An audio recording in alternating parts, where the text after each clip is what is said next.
You better listen, my brother, 'cause if you do, you can hear there are voices still calling from across the years. And they're crying across the ocean, they're crying across the land, and they will until we all come to understand. None of us are free, none of us are free, none of us are free, and one of us is chained. None of us are free, none of us are free, none of us are free, none of us are free, and one of us is chained. None of us are free. There are people in darkness. Welcome to the Labor Radio Podcast Network's Wednesday live stream. My name is Evan Papp, and I'm the executive producer of Empathy Media Lab. We focus on labor, political economy, art, and culture. And my co-host tonight is Patrick Dixon. Patrick, how are you doing? I'm pretty good. Pleased to be joining you, Evan, from about half an inch of snow in Arlington, Virginia. I'm one of the producers of the Labor History Today podcast, and I'm excited about our lineup of guests this evening. Our first guest is Kayla Blado, who is the president of the nonprofit's Professional Employees Union, and she's going to be discussing why white-collar workers need unions and unionization efforts for nonprofit workers. Kayla, how are you doing? I'm great. Thank you so much for having me. Well, thanks for coming on. It's a very important topic, especially around Washington, D.C. There's so many nonprofit folks. My background is in nonprofit. So could you begin talking a little bit about what is the Nonprofit Professional Employees Union? And since you're the president, what is some of the work that you're doing right now? Yeah, so the Nonprofit Professional Employees Union is a local of IFPTE, the International Federation of Professional and Technical Engineers. And we represent over 30 different nonprofits across the country. We represent workers at think tanks and advocacy groups. I personally work at the Economic Policy Institute as my full-time job. I'm the director of media relations there. And EPI was actually the first unit to organize with NPEU way back in 1998. And since then, we've grown to representing over 30 different units across the country. We represent workers at places like Center for American Progress, Washington Center for Equitable Growth, Community Change. And we just announced a new one yesterday, the Animal Legal Defense Fund. So we're growing. We have a ton of nonprofit workers that want to be part of a union, and we're helping them achieve a more equitable workplace. Well, we will talk about that victory, and congratulations on that. Thanks. A lot of people think about nonprofits as being a bunch of do-gooders. And so the first question for someone completely outside of this sector and with little understanding about unions, why are these do-gooders, why do they need a union? Well, nonprofits are unfortunately part of this capitalistic, exploitative economy that we're all a part of. And even though a lot of them have really great missions, a lot of times they fall short in expressing those pro-labor, progressive worker values to their own staff. And, especially we know from data that, people are not, having an advanced degree and being in a white collar organization, people are not immune from things like discrimination. And it actually, pay increases actually get worse with the more education that you have. And so having a union is really important to basically making sure that our voice is heard, and that there are mechanisms in place for dealing with issues that arise and creating a more equitable and democratic workplace. I think from my experience in nonprofits, some of the people on the top can make upwards of 100 to 200, 250, or even more than that, $1,000. Yep. Yeah, but per year, and then they could be paying associates $30,000 a year, and it's all coming from the same pool of cash that's being raised. Could you talk a little bit about this article you wrote about a year ago in these times on the answer to burnout at work? Isn't this self-care? It's about unionizing. Yeah, I think we're really seeing that right now during the pandemic, especially. We've seen a surge in workers wanting to organize. I mean, we're all burnt out. We've all been on a million Zoom calls, working from home. And a lot of us, we're lucky, we get to work from home and, but a lot of people have childcare obligations or family responsibilities. But having a union really does create a safeguard and some certainty. And so, and even without the pandemic, there's so many toxic things in nonprofit culture that, you hear from management, maybe to just, relax, or, there's also all sort of people who will want to sell you candles and massages and all that stuff. But that isn't really going to create systemic change and create more power for the workers in order to actually change the issues that are really affecting them. And so we definitely recommend forming a union. That's not to say self-care isn't important. Obviously, it's all super important, taking care of your mental and physical health. But, forming a union is really one way to create that systemic change and rebalance the power at your workplace so that you can actually address some of these issues that are making it such a stressful environment. The exploitative nature of this, where you have some of these junior associates workers that may not have tenure or just may not be in the management, they believe in the mission, and it's exploitative in the sense that they are working because they believe in the mission, and they are willing to work more than those 40 hours and oftentimes not be compensated. But that's where you have some of the people on top actually taking more than and not really sharing the full pool.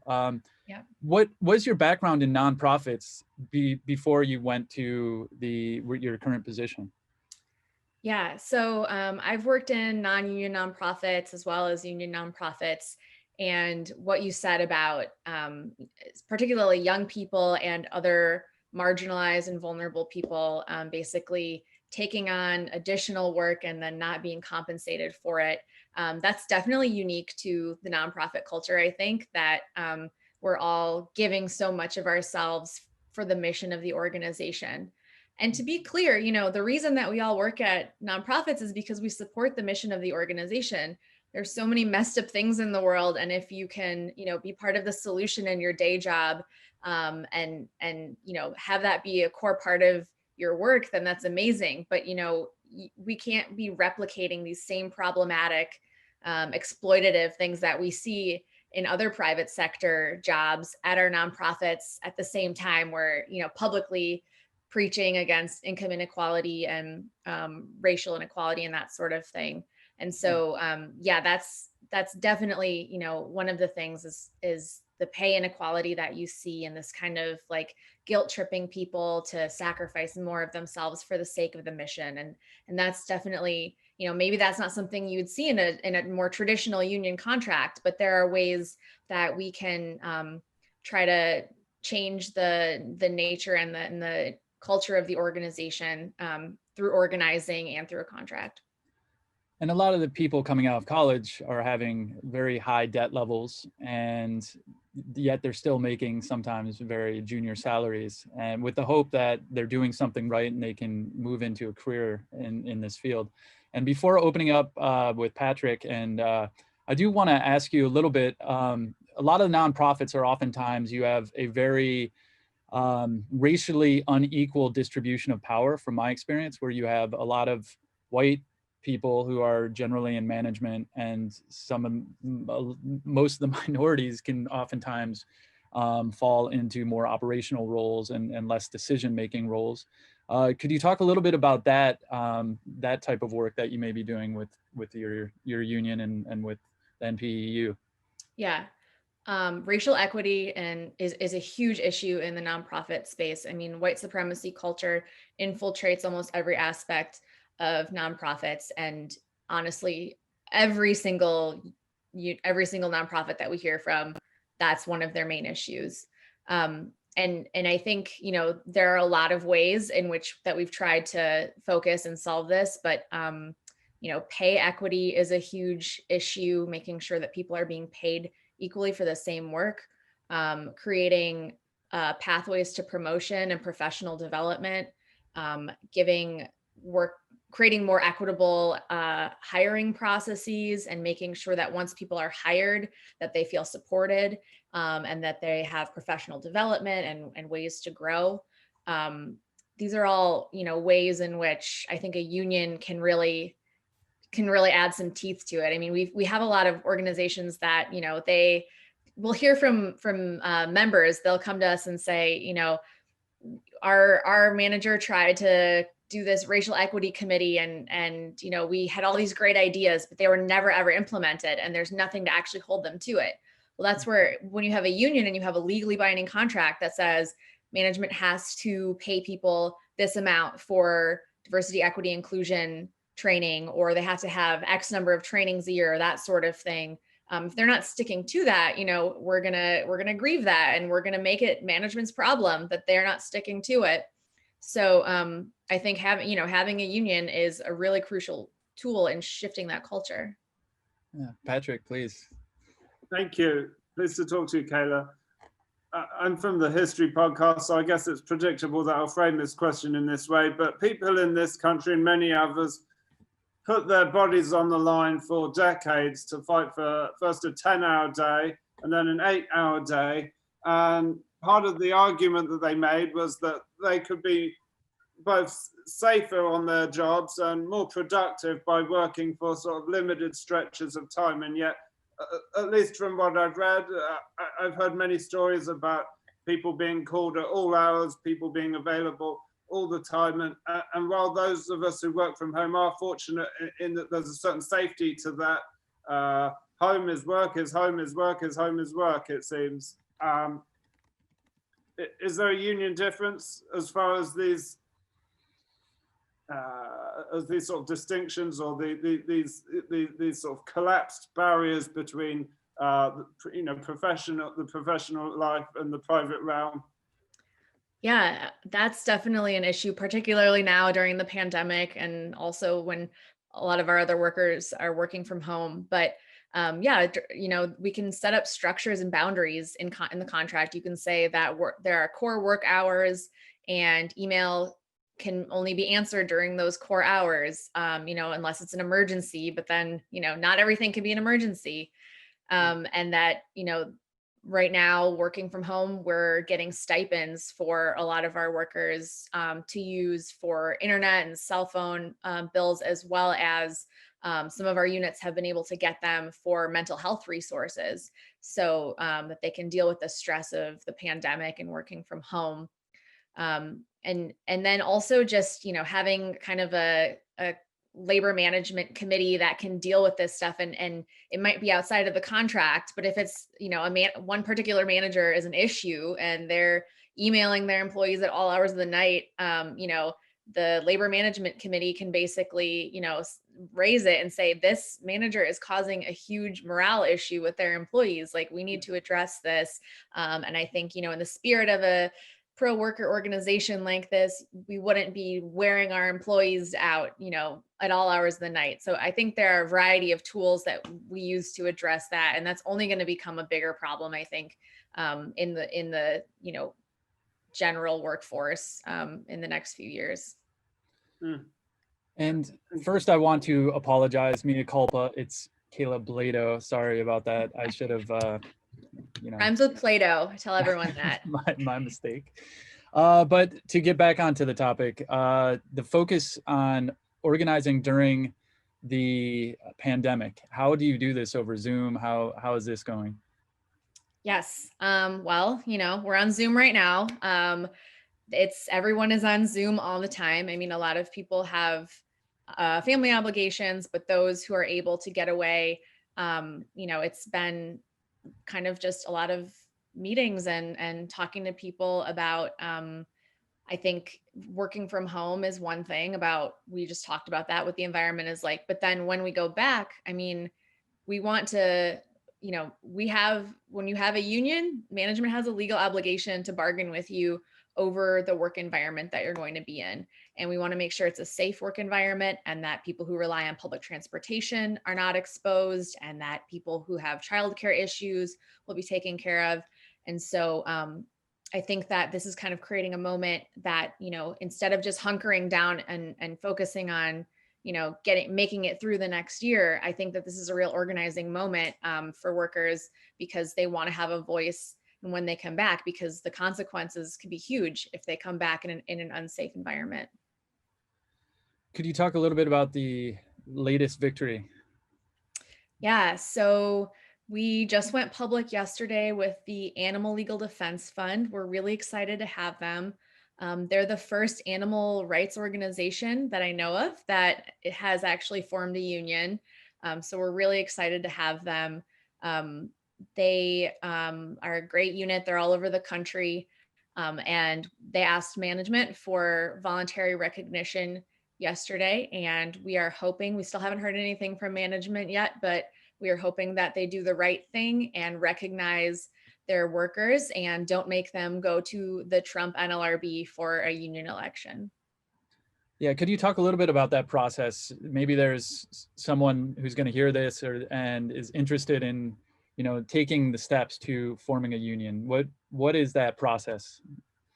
Yeah, so first you want to talk to your coworkers. So maybe talk to a small group of coworkers who you think might be on the same page as you, that they have had some of the same issues, and that you all think that forming a union would really help them.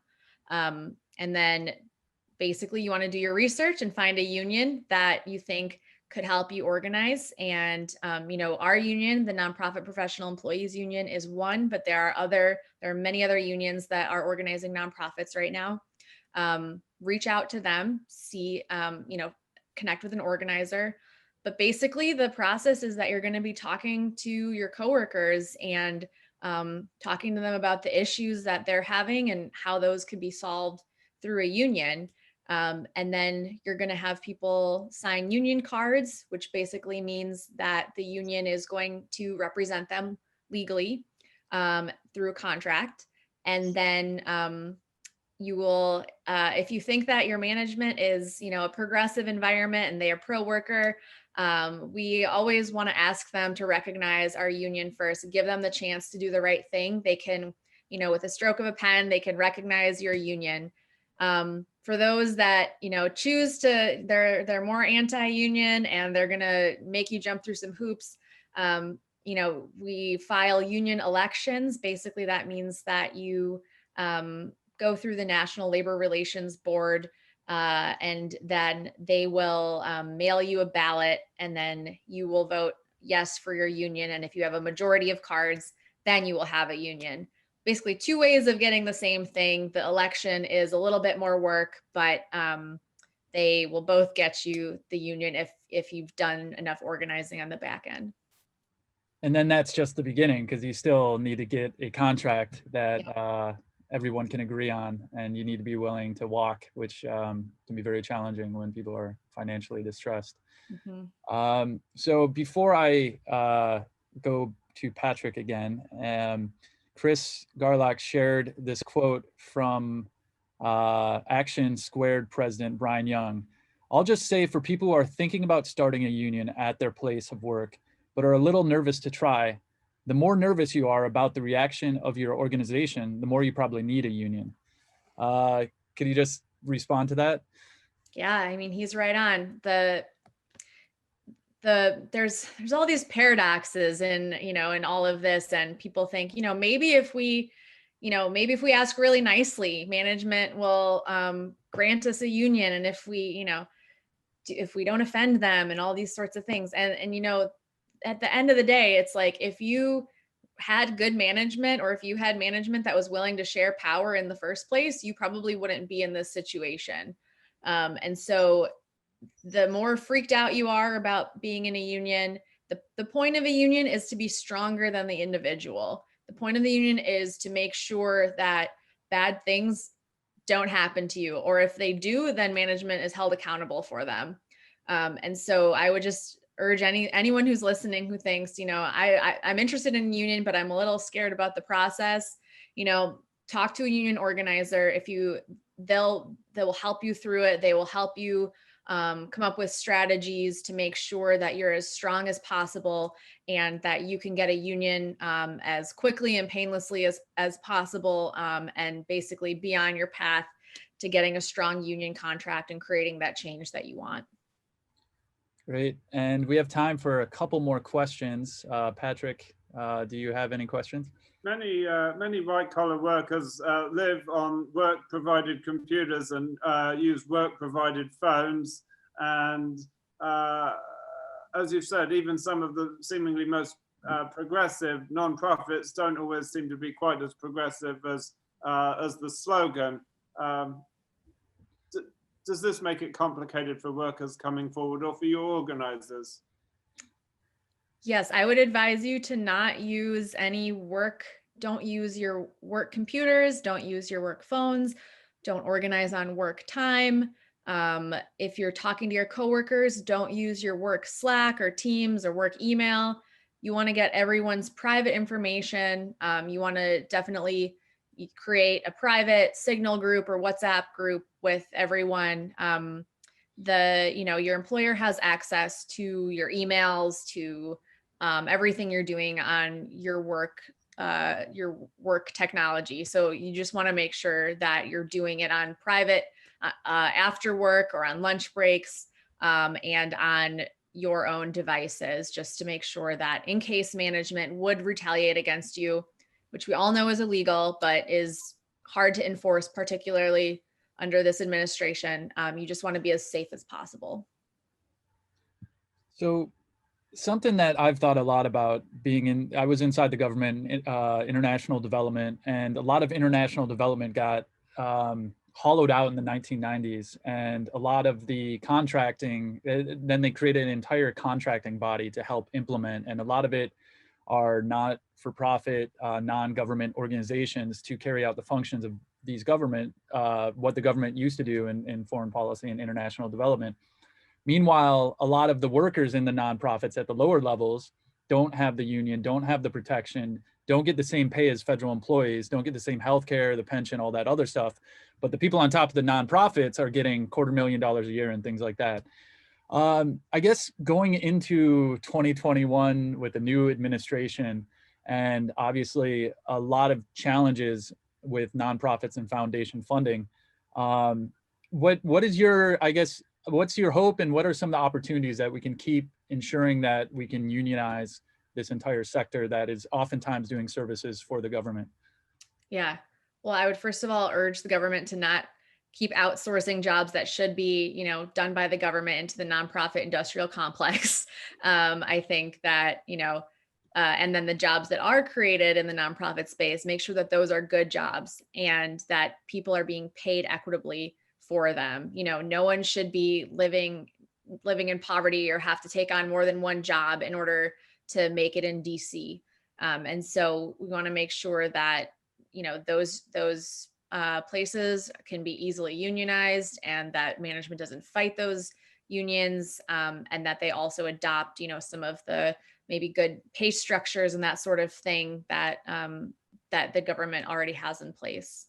How can people learn more about this union and just going forward? Sure, they can find us online. Our website is npeu.org, and you can find us on social media. We're on Twitter at Nonprofit Union and Instagram as well. And you can also find us on Facebook at the Nonprofit Professional Employees Union. Please reach out if you have any questions. We can talk to you, or we can connect you with one of our other friends at another union who might be able to help you.